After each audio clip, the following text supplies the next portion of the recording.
So శాంతి మీకు అనుగ్రహించి వెళ్తున్నాను. నా శాంతిని మీకు అనుగ్రహించుచున్నాను. శాంతి, సమాధానము, దీర్ఘశాంతము. సో చాలా కుటుంబాలలో, చాలా జీవితాలలో చూస్తే ఎవరి జీవితాల్లో శాంతి లేదు, మనశ్శాంతి లేదు, దీర్ఘశాంతం లేదు, సంతోషం లేదు, ఆనందం లేదు.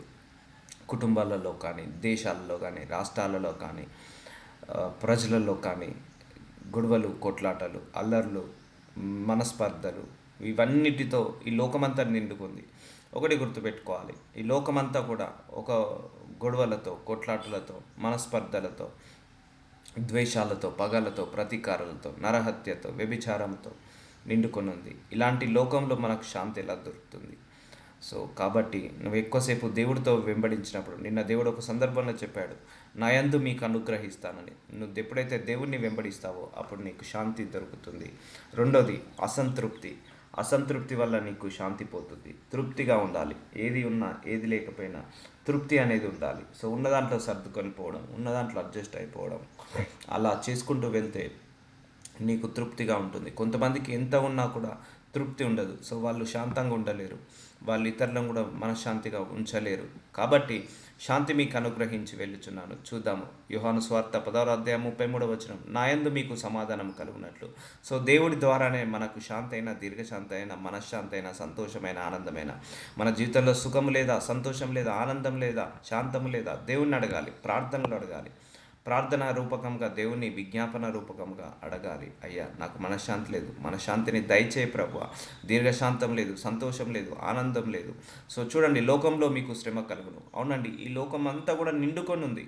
ఈ లోకమంతా కూడా ద్వేషంతో నిండుకొని ఉంది, పగతో నిండుకొని ఉంది, అశాంతితో నిండుకొని ఉంది, అపరిశుద్ధతో నిండుకుంది, అవిశ్వాసులతో నిండుకుంది. ఈ ప్రపంచం అంతా కూడా రోగులతో, జబ్బులతో, వ్యాధులతో, నొప్పులతో, ఈ ప్రపంచం అంతా కూడా అన్యాయస్తులతో, మోసగాళ్ళతో, ద్వేషముతో, పగతో, ప్రతీకారంతో నిండుకొని ఉంది. ఇలాంటి లోకంలో మనకు ఈ లోకాన్ని వెంబడించినప్పుడు మనకు ఎలా మనశ్శాంతి వస్తుంది? ఒకవేళ లోకమంతా కూడా శాంతితో నిండుకుంటుంది అనుకోండి, మనం లోకాన్ని వెంబడిస్తే శాంతి వస్తుంది. కానీ లోకమంతా అలా లేదే, మనకు విరుద్ధంగా ఉంది మన వాక్యానికి. కాబట్టి ఆయనను ధైర్యము తెచ్చుకొనుడి, నేను లోకంను జయించి ఉన్నాను నేను. సో ధైర్యం తెచ్చుకొని మనం బ్రతకాలి. సో అందుకే మనము యేసయ్యను వెంబడించాలి. వాక్యానుసారంగా బ్రతుకుతున్నప్పుడు నీకు శోధనలు వస్తాయి, రావని నేనైతే చెప్పను. వాటన్నిటిని జయించే శక్తి నీకు దేవుడు ఇస్తాడు. ఎల్లప్పుడూ ప్రభువునందు ఆనందించుడి, మరలా చెప్పుదును ఆనందించుడి. సో దేవుడు ఉన్నాడని ఆనందించాలి. దేవుడు మన పక్షాన యుద్ధం చేస్తాడు, మనకు నెమ్మదిని, శాంతిని, సమాధానాన్ని ఇస్తాడు. సో చాలామంది ఆశీర్వాదాలు, కారు, బంగ్లా, జాబు, ప్రమోషను, లేకపోతే గర్భఫలము, మ్యారేజ్, ఇవే అడుగుతారు. మనం అడగాల్సినవి కూడా ఇవి. మన ఆత్మీయ జీవితానికి కావాల్సినవి కూడా మనం అడగాలి దేవుణ్ణి ఎప్పుడైనా కూడా. సంతోషం లేకపోతే మనం ఎంత సంపాదించినా వేస్టే అండి. ఆనందం లేకపోతే ఎంత సంపాదించినా వేస్టే. శాంతం లేకపోతే ఎన్ని ఉన్నా వేస్టే, ఎంతమంది ఉన్నా వేస్టే. సో కాబట్టి మనకు మేజర్ ఆస్తి, మేజర్ ప్రియారిటీ మనందరి జీవితాలలో దీర్ఘశాంతము. సో ఇది దేవుడి దగ్గర నుంచి వస్తుంది. ఎక్కడ మార్కెట్లో కొనలేము. మనము మనశ్శాంతిని మార్కెట్లో కొనలేము. కొంతమందికి చాలా డబ్బు, నాతో కూడా చాలామంది చెప్పారు, అయ్యా నాకు డబ్బు ఉంది కానీ మనశ్శాంతి లేదు, ప్రార్థించానని కూడా నా దగ్గరికి చాలామంది చెప్పారు. ఆ డబ్బు ఉండి కూడా వేస్ట్, నేను అది కాలబెట్టాలనిపిస్తుంది అని చెప్పిన వాళ్ళు కూడా ఉన్నారు. సో డబ్బుతో నువ్వు మనశ్శాంతిని కొనుక్కోలేవు. డబ్బున్నంత మాత్రాన నీకు శాంతి ఉంటుందని మాత్రం గ్యారంటీ లేదు. చాలామంది అపోహాదే, ఎంత ఎక్కువ డబ్బులు ఉంటే అంత మనశ్శాంతి ఉంటుంది, ఎంత ఎక్కువ డబ్బులు ఉంటే అంత సుఖంగా ఉంటాము, ఎంత ఎక్కువగా ఆస్తిపాస్తులు ఉంటాయి అంత బాగుంటుందని అందరూ అనుకుంటారు. సో దాంట్లో వాస్తవం లేదు. సో అదంతా అబద్ధము. సో ఎంత డబ్బుకి మనశ్శాంతికి సంబంధం లేదండి. సో డబ్బు సంపాదించినంత మాత్రాన, ఆస్తిపరులు అయినంత మాత్రాన మనశ్శాంతి అని కష్టం. కొంతమంది చిన్న ఇంట్లో ఉండి కూడా సుఖంగా ఉన్న వాళ్ళు ఉన్నారు. కొంతమంది మ్యాన్షన్ హౌస్లో నివసించి, పెద్ద పెద్ద విల్లాస్లో నివసించి, పెద్ద పెద్ద గృహాల్లో నివసించి సుఖము, సంతోషం లేని వాళ్ళు కూడా ఉన్నారు. సో దానికి దీనికి సంబంధం లేదు. డబ్బుకి, సుఖానికి, శాంతికి సంబంధం లేదు. సో ఎల్లప్పుడూ ప్రభునందు ఆనందించుడి, మరలా చెప్పుదును ఆనందించుడి. మీ సహనము సకల జనములకు తెలియబడనీయుడి, ప్రభు సమీపంగా ఉన్నాడు. సో సహనంతో, ఓర్పుతో ఉండాలి. ఓర్పుతో, ఓపికతో మనము కుటుంబాన్ని కట్టుకోవాలి. ఓర్పుతో, ఓపికతో మన యొక్క ఉద్యోగాన్ని చేసుకోవాలి. ఓర్పుతో, ఓపికతో మన యొక్క బాధ్యతలను నెరవేర్చుకోవాలి. సహనంతో ఉండాలి. సో ఫిలిప్పీలకు రాసిన 4:6 చింత. సో చూడండి, చింత వల్ల మనిషికి శాంతి పోతుంటుంది. సో డబ్బు ఉన్నప్పుడు ఒక చింత, లేనప్పుడు ఒక చింత, ఆస్తులు ఉన్నప్పుడు ఒక చింత, లేనప్పుడు ఒక చింత, పెళ్ళి కాకపోతే పెళ్ళి కాలేదని చింత, పెళ్ళైతే ఇలాంటి భర్త దొరికాడు, ఇలాంటి భార్య దొరికిందని ఒక చింత, లేకపోతే ఇలాంటి కోడలు, ఇలాంటి అత్తగారు దొరికారని ఒక చింత, జాబు లేకపోతే జాబు లేదని చింత, జాబ్ వస్తే సాలరీ తక్కువైందని చింత, లేకపోతే నాకు ఇలాంటి మేనేజర్ దొరికాడని ఒక చింత, లేకపోతే నా కొలీగ్స్ ఇలా ఉందని, వర్క్ ప్రెషర్ ఉందని ఒక చింత. సో అలా ప్రతి మనిషి కూడా ఏదో ఒక చింతలో ఉంటున్నాడు. సో ఏది ఉన్నా కూడా చింతిస్తున్నాడు, ఏది లేకపోయినా చింతిస్తున్నాడు. సో దేవుడు చింతించమని చెప్పలేదు. సో నువ్వు చింతించడం వల్ల ఏమవుతుంది? మనశ్శాంతి కరువు అవుతాం. చింతించడం వల్ల దీర్ఘశాంతం ఉండదు. చింతించడం వల్ల హృదయం కలవరపడుతుంది. సో అందుకే దేవుడు ఏమంటాడు? దేని గురించి చింతింపకుడి. సో నువ్వు చింతిస్తున్నావు అంటే అది అపవాది క్రియ అండి. మనము చింతించేలాగా చేసేది అపవాది. దేవుడు ఎప్పుడు కూడా చింతించమని చెప్పలేదు. సో మనం చింతిస్తున్నామంటే అక్కడ అపవాది మన చేత అలా చేపిస్తున్నాడని అర్థము. కాబట్టి దేని గురించి చింతింపకుడి కానీ ప్రతి విషయంలోనూ ప్రార్థన విజ్ఞాపముల చేత కృతజ్ఞతాపూర్వకంగా మీ విన్నపములు దేవునికి తెలియజేయడి. ఒకవేళ నీకు మా జీవితంలో శాంతం లేదా, ప్రార్థించు. అయ్యా నాకు మనశ్శాంతి లేదయ్యా, దీర్ఘశాంతం లేదయ్యా, నా జీవితంలో సుఖం లేదయ్యా, సంతోషం లేదయ్యా, ఆనందము లేదయ్యా అని ప్రార్థించండి. సో ఎన్ని డబ్బులున్నా, నేను మళ్ళీ అదే చెప్తున్నాను, మనం ఎన్ని కోట్ల ఆస్తి సంపాదించినా మనశ్శాంతి లేకపోతే చాలా కష్టం. అది ఆ లైఫ్ని మనం వచ్చింది భూలోకానికి వచ్చింది సంతోషంగా ఉండి ఆనందంగా ఉండి దేవుణ్ణి తెలుసుకొని ఆయనను ఆరాధించి పూజించి స్తుతించి వెళ్ళిపోవడమే. కానీ మనం బాగున్నా కూడా మన చుట్టుపక్కల వాళ్ళు కూడా బాగుండరు. ఒక్కోసారి మన కుటుంబ సభ్యుల వల్ల కూడా మనకు మనశ్శాంతి కరువు అవుతుంది. మన పిల్లల వల్ల కావచ్చు, తల్లిదండ్రుల కావచ్చు, అన్నదమ్ముల కావచ్చు, అక్క చెల్లెల వల్ల కావచ్చు, లేకపోతే మనము ఉద్యోగం చేస్తున్న ఉద్యోగం దగ్గర మన కొలీగ్స్ వల్ల కావచ్చు, మనం అపార్ట్మెంట్లో నివసిస్తున్న వాళ్ళ దగ్గర నుంచి నైబర్స్ నుంచి కావచ్చు. సో నీకు డిస్టర్బెన్సెస్ వస్తుంటాయి. సో అవన్నీ రాకుండా నలుదిక్కుల నెమ్మదిని, శాంతిని, సమాధానాన్ని నాకు దయచేయి ప్రభు అని ప్రార్థించినప్పుడు దేవుడు దయచేస్తాడు. అందుకే డోంట్ వరీ ఫర్ ఎనీథింగ్, దేని గురించి చింతించకూడదు. సో ప్రార్థన చేయండి. చింతించడం ఆపేసి ప్రార్థన చేయండి. నువ్వు ప్రార్థించడం మొదలు పెడితే నీ చింత ఆగిపోతుంది. సో నువ్వు చింతించడం మొదలు పెడుతున్నావంటే నీ ప్రార్థన ఆగిపోతుంది. నీ చింత అవిశ్వాసంలోకి తీసుకెళ్తుంది. సో కాబట్టి అవిశ్వాసంలో నడవకుండా ఉండాలి అంటే చింతించొద్దు, ప్రార్థించాలి. ప్రార్థిస్తే నీ చింత యావత్తు కొట్టివేయబడుతుంది. నువ్వు చింతిస్తూనే ఉన్నావు, ప్రార్థించట్లేదు అంటే అప్పుడు నీ చింత ఎక్కువ అవుతుంది, కానీ నువ్వు ప్రార్థన జీవితం మెరుగ్గా పరచలేవు. కాబట్టి నీ చింత వల్ల కూడా నీకు మనశ్శాంతి కరువు అవుతుంది. చెప్తున్నా కదా, దేవుడు ఎక్కడ కూడా చింతించమని చెప్పలేదు. సో ఉన్న దాంట్లో తృప్తిగా ఉండు, సంతోషంగా ఉండు, లేని వాటి గురించి ఆలోచించకు. దాని గురించి నువ్వు ప్రార్థించుకొని నాకు వదిలేసేయి, నేనే ఇస్తాను, ఇవ్వాల్సిన టైంకి వచ్చినప్పుడు ఇస్తాను అని. సో మనిషి చింత అలాగే కంటిన్యూ అవుతూనే ఉంటుంది. ఒకటి ఉంటుంది, మళ్ళీ ఇంకోటి కావాలి, ఇంకోటి కావాలి, ఇంకోటి కావాలి, ఇంకోటి కావాలి, ఒకటి తర్వాత ఒకటి, ఒకటి తర్వాత ఒకటి కోరికలు పుడుతుంటాయి. మనిషికి ఆశలు ఎక్కువ అవుతుంటాయి. ఆశ కాస్త అత్యాశగా మారిపోతుంటుంది.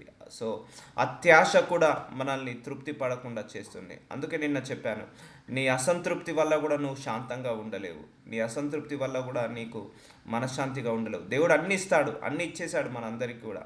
అయినా కూడా ఇంకా ఏదో లేదు, ఇంకా ఏదో కొదువ, ఇంకా ఏదో గొడవ, ఇంకా ఏదో కొట్లాట, ఇంకా ఏదో తక్కువ అయింది. సో దాని గురించి చింతించి మనం మనశ్శాంతి లేకుండా కరువ చేసుకుంటాం. So say thanks to God for everything. దేవుడికి ఏం చేయాలి? కృతజ్ఞతాస్తుతులు చెల్లించాలి. అప్పుడే నీ చింత తగ్గిపోతుంది. నీకు ఇచ్చిన గృహాన్ని బట్టి, నీకు ఇచ్చిన వాహనాలను బట్టి, నీకు ఇచ్చిన 3 పూటల భోజనాన్ని బట్టి, నీకు ఇచ్చిన ఆత్మీయ జీవితాన్ని బట్టి, నీకు ఇచ్చిన పిల్లల్ని బట్టి, భార్యను బట్టి, నీకు ఇచ్చిన భర్తను బట్టి, నువ్వు అన్నిటిని బట్టి థ్యాంక్స్ చెప్పు. అప్పుడు నీ చింత తగ్గిపోతుంటుంది. సో నువ్వు థ్యాంక్స్ చెప్పట్లేదంటే నువ్వు డిస్సాటిస్ఫాక్షన్ తెలియజేస్తున్నట్టు దేవుడికి. సో అలా డిస్సాటిస్ఫాక్షన్ వల్ల కూడా మనము మనశ్శాంతి కరువు అవుతాము. చూద్దాము. అప్పుడు సమస్త జ్ఞానం మించిన దేవుని సమాధానము యేసుక్రీస్తు. సో చూసారా, దేవుని సమాధానము దేవుడి దగ్గర నుంచే వస్తుంది, సాక్ష్యము దేవుడి దగ్గర నుంచే వస్తుంది, మనశ్శాంతి దేవుడి దగ్గర నుంచే, దీర్ఘశాంతము దేవుడి దగ్గర నుంచే. సమస్త జ్ఞానము మించిన దేవుని సమాధానము యేసుక్రీస్తు వలన మీ హృదయములకును మీ తలంపులకు కావలి ఉండడం. సో మన హృదయం ఊకే చింతిస్తుంది, మన హృదయం ఊకే బాధపడుతుంటుంది, మన హృదయం ఊకే అసంతృప్తి తెలియజేస్తుంటుంది, మన హృదయంలోనే శాంతి దీర్ఘశాంతము లేకుండా ఉంటుంది. సో ఎప్పుడైతే నువ్వు దేవుడికి కృతజ్ఞతాపూర్వకంగా థ్యాంక్స్ చెప్తావో, చింతించడం ఆపేసి, అయ్యా నాకు ఈ కష్టాల్లో కూడా నాకు తోడై ఉన్నావు, థ్యాంక్స్ ప్రభువా, నాకు ఈ బాధలో కూడా తోడై ఉన్నావు, థ్యాంక్స్ ప్రభువా, నాకు తెలుసు ప్రభువా నాకు ఈ కష్టాలను తీసివేస్తావు, నీ బాధలను తీసివేస్తావు, చేస్తావని. అయ్యా, మీరు ఇచ్చిన సమస్తాన్ని బట్టి వందనాలు. నేను ఈరోజు వరకు ఏదైతే తింటున్నానో, ఏదైతే త్రాగుతున్నానో, ఏదైతే అనుభవిస్తున్నామో అది కేవలం నీ మహాకృప నాయనా అని ఇలా నువ్వు సాటిస్ఫాక్షన్ తెలియజేయి. ఇలా నువ్వు థ్యాంక్స్ గివింగ్ ఇవ్వు దేవుడికి. అప్పుడు దేవుడి దగ్గర నుంచి నీకేమొస్తుందట? సమాధానం వస్తుందట. అంతేగాని నువ్వు దేవుడి మీద కంప్లైంట్ చేసినప్పుడు నీకు సమాధానం రాదు. మీ హృదయములకు మీ తలంపులకు కావలి ఉండును యేసుక్రీస్తు వలన. సో మన హృదయాలు మన తలంపులను కూడా ఆయన కాపలా కాస్తాడు. ఎందుకంటే మన హృదయం మన తలంపులు చాలా డేంజర్ అండి. మన హృదయం మన తలంపుల వల్లనే మనం డిస్టర్బ్ అవుతాము. మన హృదయం మన తలంపుల వల్లనే మనకు మనశ్శాంతి ఉండదు, దీర్ఘశాంతి ఉండదు. వాటి వల్లనే. అందుకే నీ హృదయాన్ని నువ్వు కంట్రోల్లో చేసుకోవాలి. లేనిపోని కోరికలు, లేనిపోని ఆశలు, ఆ, లేనిపోని అత్యాశలు ఇవన్నీ హృదయంలో నుంచే పుడుతుంటాయి. దానివల్ల మనిషి నిమ్మలంగా ఉంచాడు. అందుకే ఏది ఆలోచించాలి, ఎంతవరకు ఆలోచించాలో అంతవరకే ఆలోచించాలి మనం. కొంతమంది వాళ్ళ కుటుంబాన్ని చక్కబెట్టుకోరు, కానీ నేను దేశ ప్రధానినైతే నేను ఈ దేశాన్ని కాపాడేవాడిని అంటారు. ఫస్ట్ వాళ్ళ కుటుంబాన్ని చక్కదిద్దుకునే కెపాసిటీ లేదు, కానీ దేశానికి వెళ్ళి ప్రధానమంత్రి అయ్యి, ముఖ్యమంత్రి అయ్యి రాష్ట్రాలను, దేశాలను ఉద్ధరిస్తూ అంటారు వాళ్ళు. So they are thinking behind their limit. మన చేతిలో లేనిది మనం ఆలోచించద్దు. ఈ దేశంలో 10,000 సమస్యలు ఉన్నాయి, దానికి ప్రధానమంత్రి ఉన్నాడు చూసుకోవడానికి. మనము ఏమీ చేయలేము. అలాగే ఈ దేశంలో 10,000 సమస్యలు ఉన్నాయి. నువ్వు ఎప్పుడైతే ప్రధానమంత్రి అవుతావో ఈ దేశ సమస్యల గురించి ఆలోచించు. కొంతమంది వాళ్ళ ఇంట్లో కుటుంబంలోనే చాలా సమస్యలు ఉంటాయి, కానీ పక్కోడు కుటుంబం గురించి మాట్లాడతారు, పక్కవారి కుటుంబం గురించి ఆలోచిస్తారు. పక్కవారి కుటుంబం వీళ్ళు ఏం చేయరు, జస్ట్ మనసు కలవరపడుతుంటా అంటారు. సో అలా నీ లిమిట్లో లేని దాని గురించి నువ్వు ఆలోచించకు. ఈ రాష్ట్రం నీ చేతిలో లేదు. నీ నీ కుటుంబమే నీ చేతిలో ఉంది. సో నీ కుటుంబాన్ని చక్కదిద్దుకో. నీ పిల్లల్ని, నీ భర్తను, నీ భార్యను కరెక్ట్గా దిద్దుకో. సో చాలామంది నేను గమనించాను, వాళ్ళ కుటుంబంలోనే 100 ప్రాబ్లమ్స్ ఉంటాయి, పక్క వాళ్ళ కుటుంబం గురించి ఆలోచిస్తుంటారు. ఆలోచించి వాళ్ళు ఏం చేయరు, విమర్శించడము, లేకపోతే వాళ్ళ గురించి ఎగతాళి చేయడము. సో నీ కుటుంబంలోనే సరిగా లేదు, పక్క వాళ్ళ కుటుంబంలో నువ్వు ఎందుకు ఎగతాళి చేస్తావు? ఎందుకంటే ఇవన్నీ కూడా మనిషిని కరువు చేస్తుంది, మనశ్శాంతిని కరువు చేస్తుంది. సో మనిషే ఇక్కడ, దేవుడు ఏం చేయట్లేదండి. మనశ్శాంతి కరువు చేసుకునేది మనమే. మనం అసంతృప్తి వల్లే. దేవుడు అన్ని ఇచ్చినా కూడా ఇంకా అసంతృప్తి ఉంటుంది మన లోపల. దానివల్ల మనశ్శాంతి కరువు అవుతుంది. చింతించొద్దన్నాడు దేవుడు. చింతిస్తున్నాము, వాళ్ళు బాగాలేరు, వీళ్ళు బాగాలేరు, ఇది బాగాలేదు, అది బాగాలేదు, అది ఉంటే బాగుండు, ఇది ఉంటే బాగుండు, ఇది లేకపోతే బాగుండు, అది లేకపోతే బాగుండు, పెళ్లి చేసుకోకపోతే బాగుండు, పెళ్లి చేసుకుంటే బాగుండు. సో ఇలా అన్నీ మనమే ఆలోచిస్తున్నాము. సో అందుకే నీ హృదయాన్ని, నీ తలంపులను కావలిగా ఉంచుకో, కంట్రోల్లో పెట్టుకో. సో ఇప్పుడు మనకు శాంతి లేకుండా చేసేది మన హృదయము, మన ఆలోచనలు, మన లోపల ఉన్న అసంతృప్తి అనే ఆ రోగము, ఆ జబ్బు మనల్ని శాంతి లేకుండా, మనశ్శాంతి లేకుండా చేస్తుంది. సో ఫిలిప్పీలకు రాసిన 4:8 మెట్టుకు సహోదరులారా, ఏ యోగ్యమైన మెప్పైనను ఉండిన ఎడల, ఏవి సత్యమైనవో, ఏవి మాన్యమైనవో, ఏవి న్యాయమైనవో, ఏవి పవిత్రమైనవో, ఏవి రమ్యమైనవో, ఏవి ఖ్యాతిగలవో వాటి మీద ధ్యానం ఉంచుకోండి. చూడండి, నువ్వు ఎంతవరకు ఆలోచించాలో అంతవరకే ఆలోచించు. సో ఈ దేశం నీ చేతిలో లేదు. ఈ దేశ సమస్యల గురించి నువ్వు ఆలోచించినంత మాత్రాన అది క్యూర్ కాదు. ఈ ప్రపంచము నీ చేతిలో లేదు. ఈ ప్రపంచం గురించి ఆలోచించి నువ్వు మనసులో కలవరపడినంత మాత్రాన అది నీకు సమాధానం ఇవ్వదు. నీ చేతిలో ఏది ఉంది? నీ కుటుంబం ఉంది. నీ కుటుంబం గురించి ఆలోచించుకో, నీ కుటుంబాన్ని గురించి ప్రార్థించుకో. అలానే నేను దేశం గురించి ప్రార్థించొద్దు అన్నట్లేదు. ఒక మంచి పౌరులుగా మనం దేశం బాగుండాలని కోరుకోవాలి, ప్రార్థించుకోవాలి. ప్రార్థన మాత్రమే మనం చేయగలుగుతాము. ప్రధానమంత్రి అయితే ఈ దేశంలో ఎలాంటి నిర్ణయాలైనా తీసుకోగలుగుతాడు, ముఖ్యమంత్రి అయితే ఈ రాష్ట్రంలో ఎలాంటి నిర్ణయాలు అయితే తీసుకోగలుగుతాడు. కానీ మనము ఈ దేశం గురించి, ఈ రాష్ట్రం గురించి నిర్ణయాలు తీసుకోలేము. చాలామంది వాళ్ళ కుటుంబాల్లోనే 100 సమస్యలు ఉంటాయి, కానీ వేరే సమస్యల గురించి ఆలోచిస్తారు. నో, ఏది కరెక్టో నువ్వు అదే ఆలోచించు. దానివల్ల నీకు దీర్ఘశాంతం కోల్పోతావు. సో నీ హ్యాండ్ ఓవర్లో ఏది ఉంది? నీ పిల్లలు నీ హ్యాండ్ ఓవర్లో, నీ భార్య నీ భర్త నీ హ్యాండ్ ఓవర్లో ఉంది, నువ్వు సంపాదించే సంపాదన నీ హ్యాండ్ ఓవర్లో ఉంది, జాగ్రత్తగా ఖర్చు పెట్టుకో. నీ ఉద్యోగం నీ హ్యాండ్ ఓవర్లో ఉంది, జాగ్రత్తగా పనిచేయి. నీ కుటుంబం నీ హ్యాండ్ ఓవర్లో ఉంది, జాగ్రత్తగా పనిచేయి. సో ఏది ఆలోచించాలి, ఎంతవరకు ఆలోచించాలి, సో ఏది మనము ముందరికి నడిపించాలి, ఏది ఉంటే మనకు మనశ్శాంతి ఉంటుంది, ఏది ఉండకపోతే మనకు మనశ్శాంతి ఉండదు. సో అవన్నీ కూడా గ్రహించు అంటున్నాడు. యోగ్యమైనది ఏదో, మంచిదేదో, సత్యమేంటిదో, ఏది మాన్యమైనదో, ఏవి న్యాయమైనదో, ఏవి పవిత్రమైనవో, ఏవి రమ్యమైనవో, ఏవి ఖ్యాతిగలవో వాటి మీదనే ధ్యానం ఉంచుకొనుడి. సో ఏది మంచో ఏది చెడు మనకు తెలుసు. సో వాటి మీదనే మనం జ్ఞానం ఉంచుకోవాలి, ధ్యాస ఉంచుకోవాలి. అంతేకాని అన్వాంటెడ్ థింకింగ్, ఓవర్ థింకింగ్ కూడా నిన్ను మనశ్శాంతిని గురువు చేస్తుందండి. Over thinking, unwanted thinking, unwanted pressures ఇవన్నీ కూడా మనిషిని ఆ, అతలాకుతలం చేస్తుంది. సో శాంతి లేకుండా చేస్తుంది. కానీ దేవుడు ఏమన్నాడు, ఈ లోకాన్ని నేను జయించాను కాబట్టి మీరు భయపడకూడే అన్నాడు. ఈ లోకంలో నేనున్నాను, ఈ లోకాన్ని నేను జయించాను కాబట్టి ఏది నీకేమాత్రము హాని చేయదు. సో భయపడకుండా అంటున్నాను. So do your level best. నీ వంతు సహాయం నువ్వు చేయి, నీ వంతు ప్రకారంగా నువ్వు ఉండు, నువ్వు చేయాల్సింది నువ్వు చేయి. సో తర్వాత దేవుడికి వదిలేసాయి, ఆయన్నే చూసుకుంటాడు. సో ఓవర్ థింకింగ్, ఇక్కడ దేవుడు ఏం చెప్తున్నాడు, ఎక్కువగా ఆలోచించకు. Over thinking will cause you the disappointment your life. Over thinking వల్ల నువ్వు డిసప్పాయింట్ అవుతావు, నీ జీవితం డిసప్పాయింట్లో ఉంటుంది. సో అందుకే డోంట్ థింక్ మచ్, ఎక్కువగా ఆలోచించకు. ఎక్కువగా అక్కడ ఏది కరెక్టో ఏది రాంగో వాటి మీదనే కాన్సన్ట్రేషన్ పెట్టు అని అంటున్నాడు. మరియు నా వలన ఏవి నేర్చుకొని అంగీకరించితిరో, నా యందున్నట్లు ఏవి వింటిరో అవి చూచితిరో అట్టి వాటిని చేయుడి, అప్పుడు సమాధానకర్తయగు దేవుడు మీకు తోడే ఉండు. చూసారా, ఫిలిప్పీలకు 4వ అధ్యాయము 9వ వచనంలో సమాధానకర్తయగు దేవుడు మీకు తోడే ఉండు. సమాధానానికి ఆయన కర్త, is a prince of peace maker, is a prince of peace maker అంటారు. సమాధానానికే కర్త. ఆయన నుంచే శాంతి, ఆయన నుంచే సంతోషం, ఆయన నుంచే ఆనందము, ఆయన నుంచే సమాధానము, ఆయన నుంచే దీర్ఘశాంతము, peace of mind, presence of mind ఆయన దగ్గర నుంచే వస్తుందండి. అందుకే మీరు నా వలన ఏమి నేర్చుకొని అంగీకరించుతారో, మనకు దేవుడు చాలా నేర్పిస్తున్నాడు. శాంతంగా ఉండాలంటే ఏం చేయమని చెప్పాడు, అసంతృప్తిగా ఉండొద్దని చెప్పాడు, ఎక్కువగా ఆలోచించొద్దని చెప్పాడు, చింతించకని చెప్పాడు. సో కృతజ్ఞతాపూర్వకంగా అన్ని విషయాల్లో థ్యాంక్స్ చెప్పమని చెప్పాడు. లోకాన్ని వెంబడించకుండా దేవుని వెంబడించమని చెప్పాడు. సో అప్పుడు నీకు తృప్తి. ఇవన్నీ నేర్పించాడు. ఇవన్నీ విన్నారు కదా, వాటినే చేయండి అంటున్నాడు. అప్పుడు సమాధానకర్తకు దేవుడు మీకు తోడే ఉండును. ఈ వాక్యం ద్వారా దేవుడు ఏం మాట్లాడుతున్నాడో అవే మీరు చేయండి. దానివల్లనే మీరు శాంతము సమాధానం పొందుకోగలుగుతారు. అందుకే వాక్యం విన్న తర్వాత వదిలేద్దండి. ఆ వాక్యాన్ని మనం యాక్షన్లోకి పెట్టాలి. ఆ వాక్యాన్ని మనము ఎత్తిపట్టి ప్రార్థించాలి. అండ్ ఏది కూడా ఓవర్ నైట్లో చేంజ్ కాదు. నీకు శాంతి కావాలని ప్రార్థిస్తే ఒక్క రోజులో వచ్చేది కాదు. ఈ రోజు నుంచి ప్రార్థిస్తే 6 నెలలు పట్టొచ్చు, 1 ఇయర్ పట్టొచ్చు, ఆర్ 1 మంత్ పట్టొచ్చు. కంటిన్యూస్గా నీ జీవితంలో సుఖము లేదా, సంతోషం లేదా, ఆనందం లేదా, సో నువ్వు ప్రార్థించుకో. ఎంత ధనం ఉన్నా, ఎన్ని ఆస్తిపాస్తులు ఉన్నా, సుఖ సంతోషాలు లేకపోతే వేస్ట్. ఎంతమంది ఉన్నా కూడా నీకు ఆనందము సంతోషము లేకపోతే వృధా అది. సో కాబట్టి దాని గురించి ప్రార్థించుకోండి. ఇది మోస్ట్ ప్రాపర్టీ.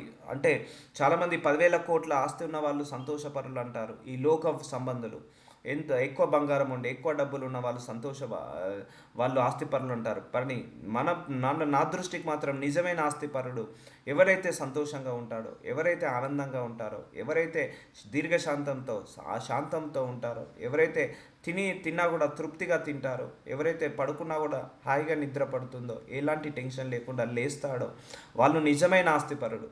కానీ అలా ఎంతమంది ఉన్నారు చెప్పండి? 100 మందిలో 100 మందికి ఏదో ఒక ప్రాబ్లమ్స్, ఏదో ఒక టెన్షన్స్, ఏదో ఒక సమస్య, ఏదో ఒక భయము, ఆందోళన, చింత, విచారణ, ఇవన్నీ కూడా మనిషిని వేధిస్తున్నాయి. దానివల్ల మనిషి శాంతికి గురవుతున్నాడు, మనశ్శాంతి లేకుండా పోతున్నాడు. సో భర్తతో గొడవ, భార్యతో గొడవ, భర్త బాగుంటే భార్య బాగుండదు, భార్య బాగుంటే భర్త బాగుండడు, ఇద్దరు బాగుంటే పిల్లలు బాగుండరు, పిల్లలు బాగుంటే భార్య భర్తలు బాగుండరు, ఈ కుటుంబం బాగుంటే చుట్టుపక్కల వాళ్ళు బాగుండనివ్వరు. సో ఎన్నో సమస్యలు, ఎన్నో పోరాటాలు. కొంతమంది మ్యారేజ్ ముందు బాగుంటుంది, మ్యారేజ్ అయిన తర్వాత బాగుంటుంది, డిస్ట్రాయ్గా ఉంటుంది. కొంతమంది పిల్లల పెళ్లి చేసిన తర్వాత డిస్టర్బెన్స్ అవుతారు. కొంతమంది ఆస్తిపాస్తులు కొన్న తర్వాత డిస్టర్బెన్స్ అవుతారు. So there are multiple ways. So అందుకే మనం ప్రార్థించుకోవాలి. ఈ రోజు నుంచి ప్రార్థిస్తే 6 నెలలు పట్టొచ్చు, 1 ఇయర్ పట్టొచ్చు. నీ జీవితం సుఖంగా ఉండాలంటే, దేవా నా జీవితంలో నలుదిక్కుల నెమ్మదిని, సమాధానాన్ని దయచేయండి, నా కుటుంబంలో శాంతిని, సమాధానాన్ని దయచేయండి, నా యొక్క ఉద్యోగంలో శాంతిని, సమాధానాన్ని దయచేయండి అయ్యా, నేను సంపాదించే సంపాదనలో నెమ్మదిని, శాంతిని సంపాదించండి. కొంతమంది నెలకు 10 లక్షలు సంపాదించినా కూడా 3వ తారీఖు వచ్చే వరకు ₹1 ఉండదు. సో వాళ్ళకు డబ్బు అనుభవించలేరు. సో శాంతి లేదు వాళ్ళు సంపాదించే సంపాదనలో. సో ఇలా చాలా ఉన్నాయి మనిషి గ్రహిస్తే. సో నీ జీవితంలో నువ్వు ఆలోచించు, ఏ విషయంలో నీకు మనశ్శాంతి కరువైంది, ఎవరి వల్ల నీకు మనశ్శాంతి కరువైంది, ప్రార్థించుకో. అయ్యా నాకు సో పర్సన్ వల్ల నాకు మనశ్శాంతి లేదయ్యా, భర్త కావచ్చు, భార్య కావచ్చు, పిల్లల వల్ల కావచ్చు, తల్లిదండ్రుల వల్ల కావచ్చు, నాకు మనశ్శాంతి లేదయ్యా, లేకపోతే నా ఉద్యోగంలో నా మేనేజర్ వల్ల నాకు మనశ్శాంతి లేదయ్యా, దీర్ఘశాంతం లేదు, నా కుటుంబంలో నా పిల్లల వల్ల దీర్ఘశాంతం లేదయ్యా అని నువ్వు ఏ విషయంలో నిన్ను బాధిస్తుంది, ఏ విషయంలో నిన్ను కష్టపెడుతుంది, ఏ విషయంలో నిన్ను వేదన పెడుతుంది, రోధిస్తుంది, చింతించేలాగా చేస్తుంది, దాని గురించి నువ్వు ప్రార్థించుకో. ఒకరోజు పోయేది కాదు, 3 నెలలు పట్టొచ్చు, 6 నెలలు పట్టొచ్చు. కంటిన్యూస్గా ప్రార్థించు, ఒకరోజు దేవుడు తప్పకుండా తీసివేస్తాడు. సో ఏది కూడా ఓవర్ నైట్లో ఏది చేంజ్ కాదండి, ఓవర్ నైట్లో ఏది కూడా చేంజ్ కాదు. అందుకే ఓపికతో సహనంతో మనం ప్రార్థించినప్పుడు దేవుడు వాటన్నిటిని కూడా తీస్తాడు. మన దేవుడు అంటే ఎవరు? సమాధానకర్తకు దేవుడు, సమాధానానికి కర్త ఆయనే.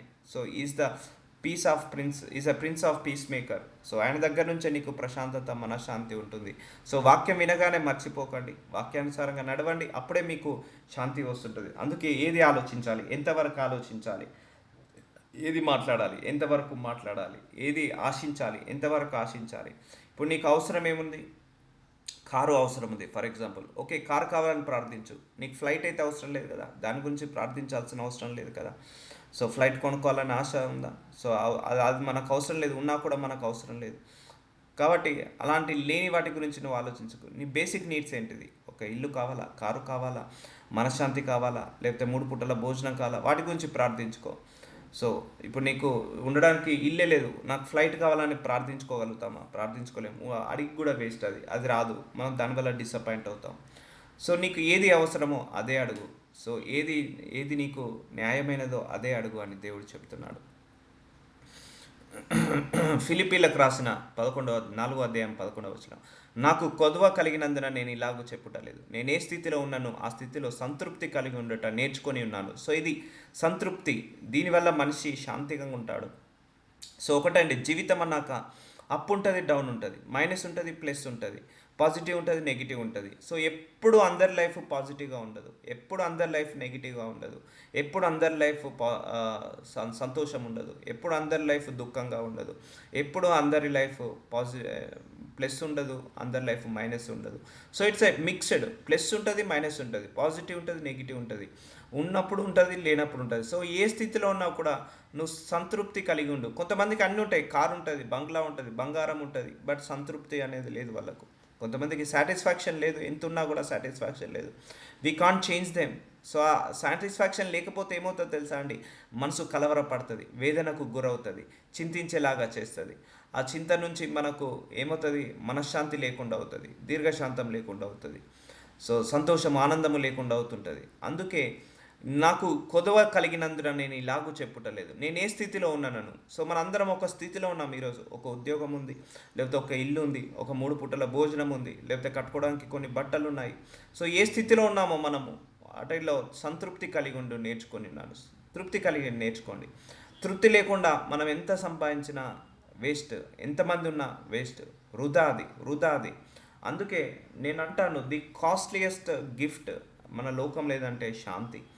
చాలామందికి ఉద్యోగం ఉంది కానీ శాంతి లేదు. చాలామంది నెలకు ₹1,00,000 సంపాదిస్తారు కానీ శాంతి లేదు. చాలామందికి అందరున్నారు, భార్య ఉంది, భర్త ఉంది, పిల్లలు ఉన్నారు, కానీ శాంతి లేదు. చాలామందికి మంచి బట్టలు ఉన్నాయి, డైమండ్ నెక్లెస్లు ఉన్నాయి, గోల్డ్ నెక్లెస్లు ఉన్నాయి, కానీ శాంతి లేదు.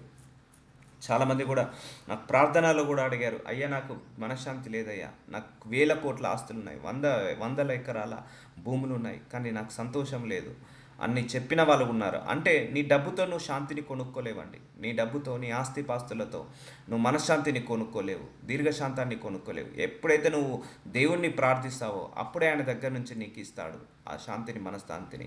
సో ఇక్కడ నీకు శాంతి లేకుండా చేసేది ఏంటిది? సంతృప్తి వల్ల, అసంతృప్తి వల్ల అది జరుగుతుందని చెప్తున్నాడు దేవుడు. సో దీన స్థితిలో ఉండ నేను ఎరుగుదును, సంపన్న స్థితిలో ఉండ నేను ఎరుగుదును. సో మన జీవితం కొన్నిసార్లు మైనస్ ప్లస్ ఉన్న స్థితిలో ఉంటుంది, కొన్నిసార్లు నష్టాలు ఉంటాయి, కొన్నిసార్లు లాభాలు ఉంటాయి. సో దీన స్థితిలో ఉండ నేను ఎరుగుదును, సంపన్న స్థితిలో ఉండ నేను ఎరుగుదును. ప్రతి విషయంలోనూ, అన్ని కార్యంలోనూ కడుపు నిండుటను, ఆకలి కొనుటను, సమృద్ధి కలుగుటను, లేములో ఉండుటకును నేర్చుకొని ఉన్నాను. సో మనము నేర్చుకొని ఉండాలి, అన్ని విషయాలలో ప్రిపేర్ అయి ఉండాలి.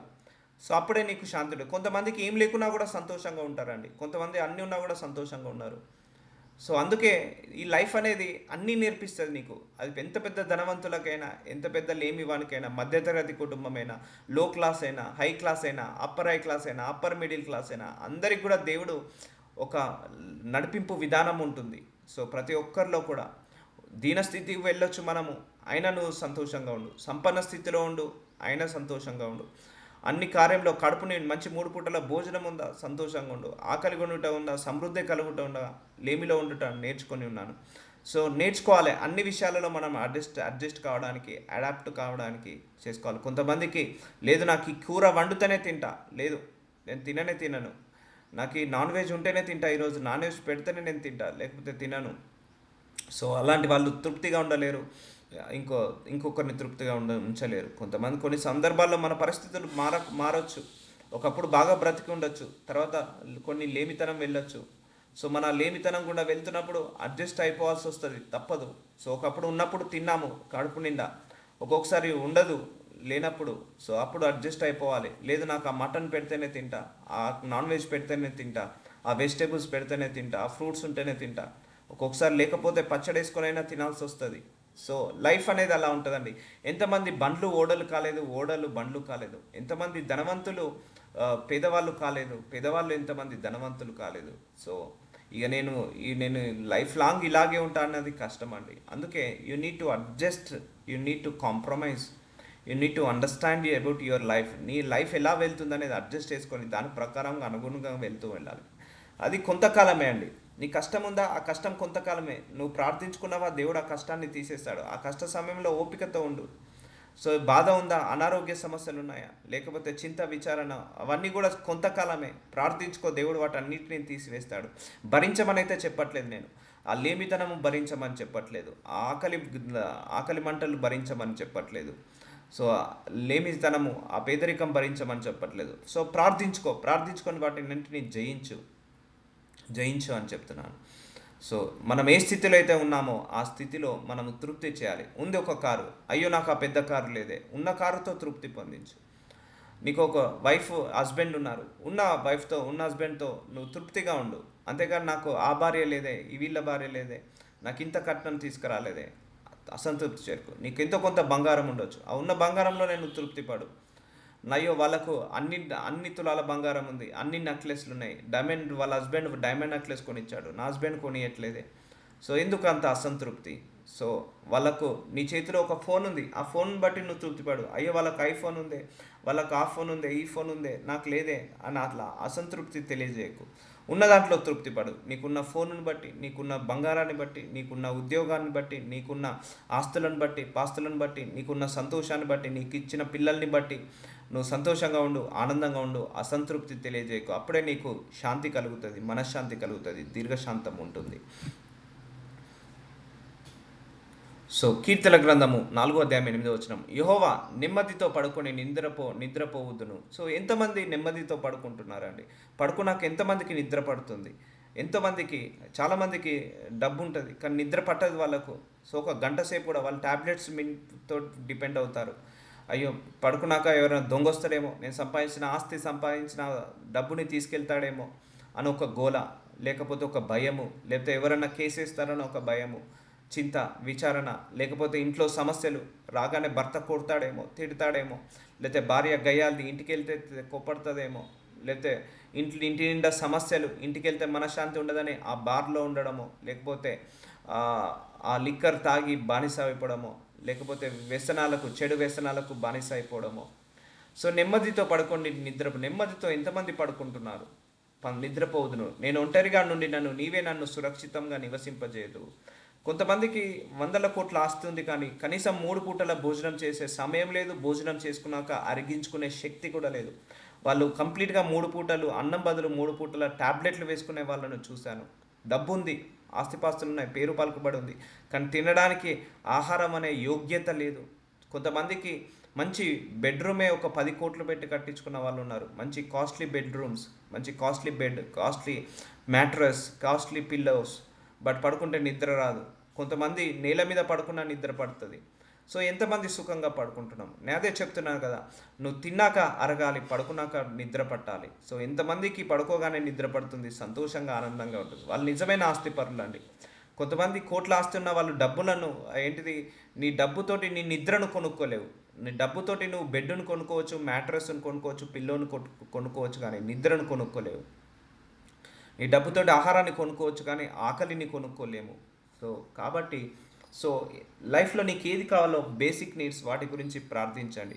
నేను చెప్తాను బేసిక్ నీడ్స్, మంచి 3 పూటల భోజనం, కంటి నిండా నిద్ర, మనశ్శాంతి, తిన్నా కూడా పడుకునే నిద్ర పట్టాలి, అని లేసేటప్పుడు కూడా నాకు ఈరోజు ఏ టెన్షన్ లేదు ప్రభువా అని లేవగలగాలి. మనం సంతోషంతో లేవగలగాలి.